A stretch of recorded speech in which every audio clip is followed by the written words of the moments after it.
Welcome to People with Purpose. I am your host, Sylvain Rochon. I'm a speaker, an author, a serial entrepreneur, and a business strategist. My purpose is to engineer a paradise on Earth using cutting-edge technology. I hope this show will give you excellent examples of individuals that chose to do great things in their personal and professional lives. Perhaps they will inspire you to follow in their footsteps. The show's format is very simple. I ask my guests 3 simple questions. What is your personal purpose? Why is it important to you? And how did you get started? Now let's hear from our guest. Hello, everybody. My name is Sylvain Rochon, as you know, and I have a special guest, somebody that I've known for, I believe, about 20 years. Her name is Hortense Dodo. I know her as Bedia, which is, I believe, her African name. She's readopted. She is a university professor and a molecular biologist, pronunciation. She's also the president and CEO of IngateyGen, which is a company that is developing allergen-free peanut plants in the, well, I believe in the state of Alabama. Is that where it is? Well, I'm currently in North Carolina. In North Carolina, there you go. So welcome, Hortense. Thank you, Sylvain. Thank you for having me. It's a pleasure to be with you. Yeah. Well, we don't get a chance to talk a lot, but when we do talk, we have typically little chance to talk about science. But but as you know, I'm fascinated. I have a degree in biotechnology myself, and I'd like to talk to you more about the scientific aspects of your work. Okay. We get to that at some point later, but now this show is not about that. Even although you may bring us there, the main question we ask to the guests is, well, what is your life purpose? And I know you have a strong life purpose. I just don't know the details of them. So why don't you bring us on that journey? You know, this is quite an interesting question. Somebody's life purpose, as I was reflecting on what to say, in preparation for the show, what is my life purpose? To answer this question and to have a genuine answer that is true to core, I will have to share with you some of my life stories, because I don't think that I got up one day and said, okay, this is my life purpose, let's do this, But in a hindsight, when you think back about it, you realize that, oh, that's really what has been driving my life. Okay? Yes. Mm-hmm. So let me start with a story. As you know, I am an African. I was born in the Ivory Coast in West Africa, a member of a large family. As a young child, I had a very keen sense of observation of nature and observation of the environment I was living. And very early, I noticed certain things that were a little off around me, or certain things that needed improvement. So as a child, I always remember that I was living in an environment that was very rich, very abundant, a very abundant nature. You had fruits everywhere, galore. But I noticed that sometimes when you go to the market, you will find, for example, tomatoes everywhere. And tomatoes were cheap and abundant. But then a few months after that, you couldn't find any tomatoes on the market. And that puzzled me as a child. Why was it that we had tomatoes like last month and now we can't even find the tomato to cook with? And so that triggered a lot of thought into my mind. How can we extend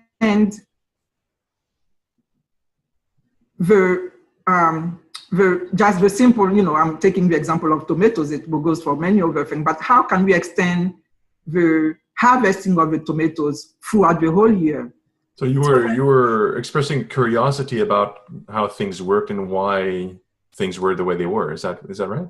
Yeah, it was a little more than curiosity. It was how to use, well, later on I realized what it was, how to use science to change the world around me. How to use science to improve the quality of human life.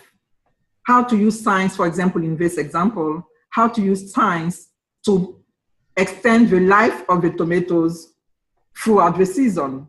So, of course, that moved me to become a food scientist, where you can learn about processing of fruits and vegetable and food, transformation, preservation, etc., etc.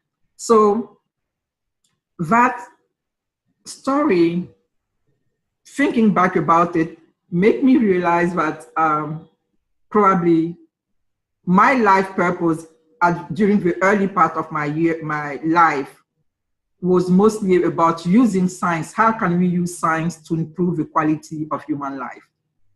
So that's very positive, yeah.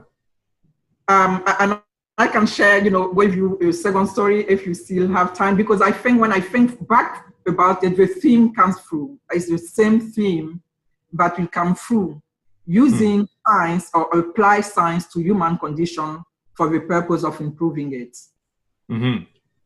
Yeah, sure. Go ahead. Another story would be great. All right. So, so the first story, let me finish it. So the first story I chose from that idea of a child around the age of, somewhere between 8 and 10, somewhere there.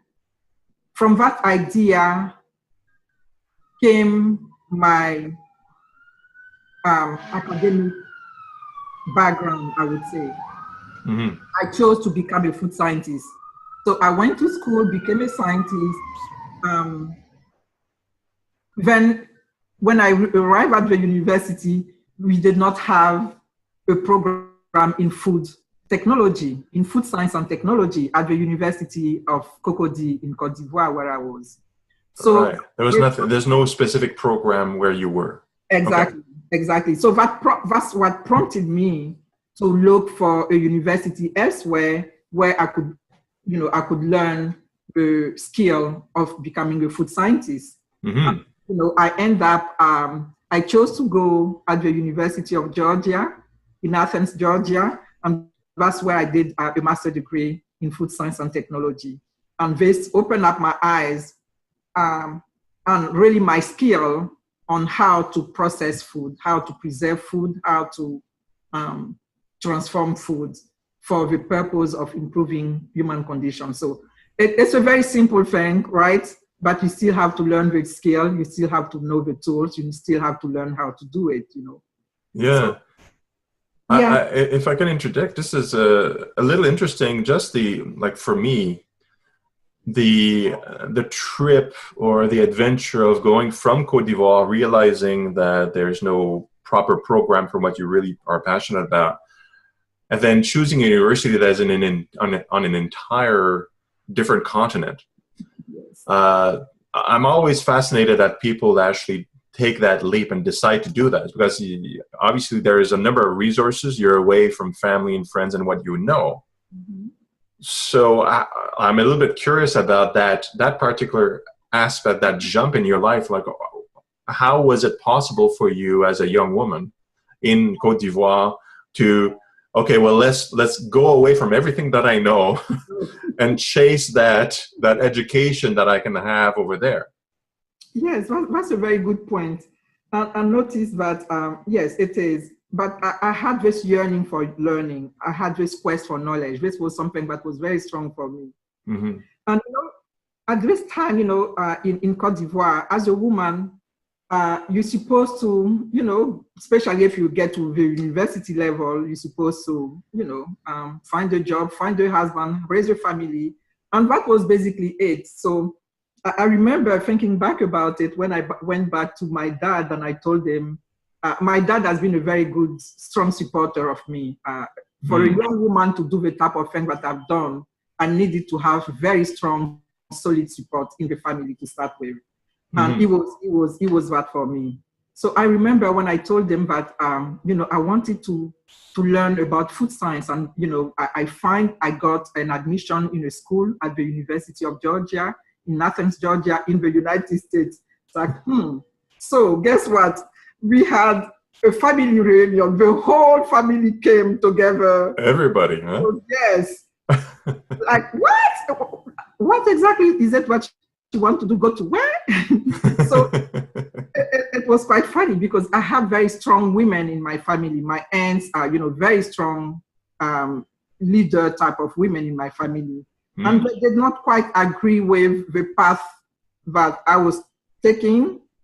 They didn't quite agree with the fact that they feel that their brother, my father, was a little too soft towards me and not so, hard enough. I was mature by then. I should just find a husband, raise a family, and But that was the direction the women in your family wanted for you. Exactly, and that's the direction of any woman in Africa. That was what you were supposed to be doing at that time, Right. Okay. Some few years back. But I'm not really sure how my father navigated that interaction with his sister and with the rest of the family. But I did get permission to come to the US and to pursue my education. So that many women, unfortunately, many women in Africa at that time, things have changed, So I'm talking, in the 80s, late 80s or so. Mid to late 80s. Things have changed since then. But a woman was basically expected to do that. So I was lucky to have that great support to allow me to make that jump. Now, it's amazing. When I think back about it, I was not afraid. I was not concerned. For me, it was just the thing to do. I wanted to learn, and that's where the knowledge was, and that's where I'm going. And it was more exciting for me than anything else. The discovery of a new environment, the discovery of new people, new culture, new country, new language. I mean, everything was new. And I didn't know a soul here. I did not know anybody, no family members. And that's right. The language, I didn't think of that because in Côte d'Ivoire, it's French. Did you know any English when you were going to university? At the university, you speak English in college. So, I had basic rudimentary English, but nothing to really have a full conversation with someone. So when I came here, I had to, go through the English process, how to English as a second language. Right? Georgetown University, etc., etc. But I think I turned out okay. Yeah, I think you're doing great. It was a very exciting period of my life. Many people see it as scary. For me, it was full of excitement. It was full of fun. It was full of quest for discovery. It was fun. Wow. Yeah. And here's a follow-up question, which again I asked all the guests, like this passion for food, or the industry of food and the growth of it to as a service to help people being fed, I suppose, right? Why is it so important to you personally? Why is that of such a great importance to you instead of something else? Yeah, true. I mean, I have many interests, right? But I think early on, food was of importance. Should I say food was of importance? Because I was in an environment that was rich in agricultural products. I think, I grew up in an environment where you had all sorts of fruits, all sorts of plants, all sorts of crop. It was in abundance. Mm-hmm. So, of course, it does grab your attention. And it's interesting because later on, even what I'm doing now is still related to food, right? Yeah. Yeah, that's probably the answer that I can give you. I don't know if I actually, it's food related. Yeah, peanut is still, food related. Well, in this case, of course, if we talk about the IngateyGen, it's you're resolving a serious problem, like using genetic engineering, which is the hypoallergenic peanuts, or the problems of allergies related to peanuts, which is a big problem in the States in particular, more so than other places. Mm-hmm. I'm also aware that you've been going back to Africa as a consultant sometimes and also food related, associated with your expertise. So obviously there's something there. There's some kind of connection with food. Yes. Well, food is important. We need to eat, right? Humankind be fed, and we need to eat not only good quality food, but also be able to have diversity in the kind of food that we're eating, and the proper quality, the proper nutrition, etc. But mentioning IngateyGen, that's an interesting story also, and if I'd like to share it. I did my I completed my PhD degree from Penn State University, and then thereafter I joined the faculty at Alabama A&M University. And shortly after moving to Alabama, I befriended this lady who had a child who was severely allergic to peanuts.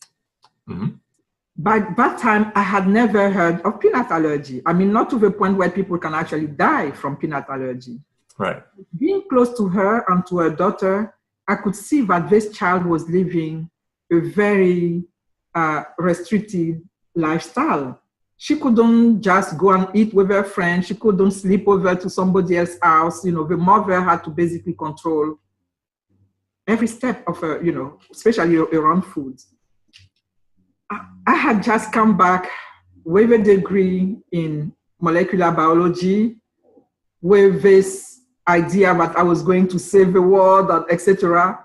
And now I was presented with this problem of a human being who can die from eating peanuts. Yes. Well, for me, growing up in Africa, we ate peanuts, and I never heard of people dying from peanuts, allergy, anything else. So it really piqued my attention.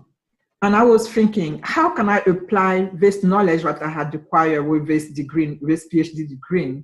How can I apply it to this problem of peanut allergy and find a solution? And so that's what drove basically my professional career, looking for a solution to peanut allergy so that the life of that child and many other children who are allergic to peanut could be saved. That basically drove my career and a professional career. So I work at the university. That was the focus of my research, developing an allergen-free peanut plant. Yeah, so it's from you pulled inspiration from your environment in a way through that friend. It's like, well, here's a serious problem. Exactly. And then let's try to solve that problem. And you achieved that goal, right?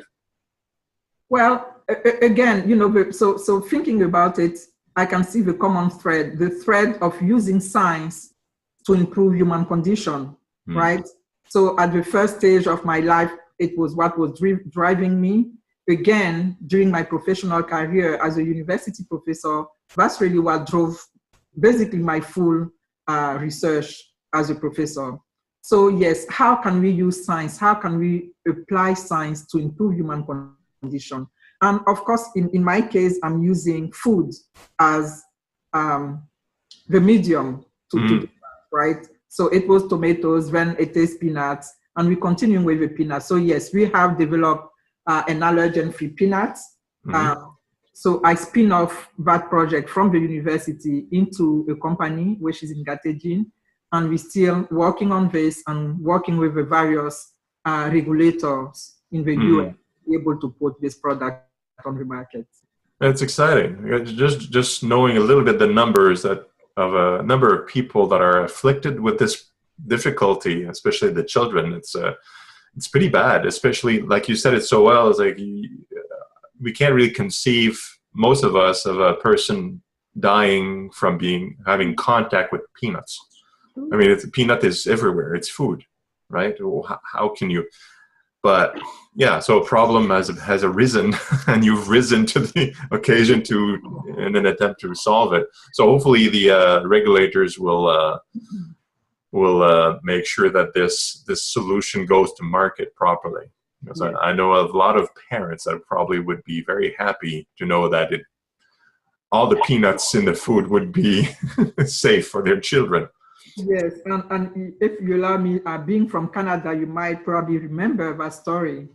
It made a lot of buzz, a few years ago, of I believe it was a young man who kissed two Canadian, right? One young people.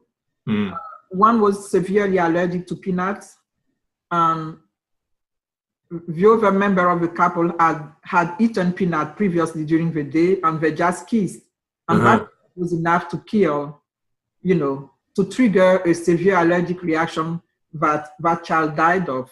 So, but yes, nobody is immune to that.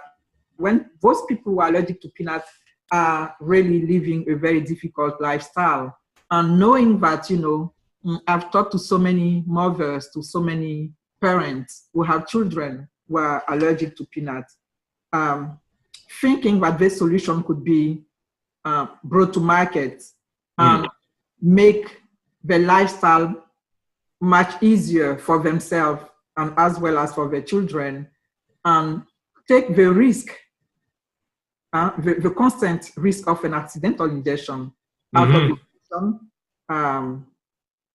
is good for them. You see, so not only for the parents, but also for the companies. When you think about all these candy companies, just last week, there was another recall, an FDA food recall because of peanut contamination. Yeah. You see, so they have some products, some candy, some product on the market that was not supposed to be having peanuts, and in the processing plant, it was contaminated on a line with peanuts. And so they had to recall all of these products. Can you imagine the cost involved with this? Yeah. Also the cost involved with lawsuits, parents suing these candy corporation or these restaurants because, eating their products was responsible for triggering allergic reaction or sometimes, resulting in death or anaphylactic shock for the children. So that's the thing that we're trying to bring a solution to, and make it not only easier for the parents, but also for the restaurant and the candy corporation, for example. I think that's really exciting research. Now, I have a final question for you. I'm curious. Okay. Actually, it's not really a question. A request, I should say. Because I'm interested in your story, especially since you were young and in your family environment. I think that's true for a lot of women in different parts of the world, including here. Okay. I'd like you to give you a little bit of an opportunity to perhaps speak to the women that may be watching this, especially the younger ones. Okay. It's like, what would you tell them about their ambitions or their dreams and what to do with that passion? So I just address the camera to these young women. And thank you for that question, because this question is also driving a lot of my action. As I mentioned, I've been traveling back and forth to Africa, and one of the main activity when I go there is mostly to speak to young people, to speak to young women, especially. So I do a lot of, how would I call it? Well, I speak to a lot of women, mostly about science, encouraging them to, for those who are interested in the science, encouraging them to move into the STEM, which is science, technology, engineering, mathematics, and let them know that it's okay for you as a woman to major in any of the STEM field if this is what you feel that you want to do. Because unfortunately, the local environment does not encourage that. The local environment does not encourage women. It's okay for men, but it's not always okay for women to do what is perceived as hardcore science. It's going to take their time away from, their families or doing the typical women role. So yes, I do a lot of conferences and communication and activities and talk with young women. And I do encourage them to follow their dream. I do encourage them to especially some of them are concerned with the fact that, can I still be a full woman? Can I still be feminine? Can I still, you understand? Can I still be a feminine scientist? You know, as if science and femininity were incompatible. You can be a woman, you can be feminine, you can be beautiful and do all the other things that women do, and enjoy your science and enjoy having a strong impact on humanity, and enjoy being able to solve problems that have not been solved before you, etc., etc. So these are some of the actions that I do, and these are why I go to so many different countries in Africa, talking to young women. I had an event in Burkina Faso, in Cote d'Ivoire, in Equatorial Guinea, in Benin, not too long ago, talking to hundreds and hundreds of young women and giving them basically permission to do science, encouraging them actually to do science, because we do need to have more female in the scientific arena. We need to have more African women in the scientific arena. I think that women tackle problems differently from the brain of men. Women, African women, unfortunately, have not been very present in this field.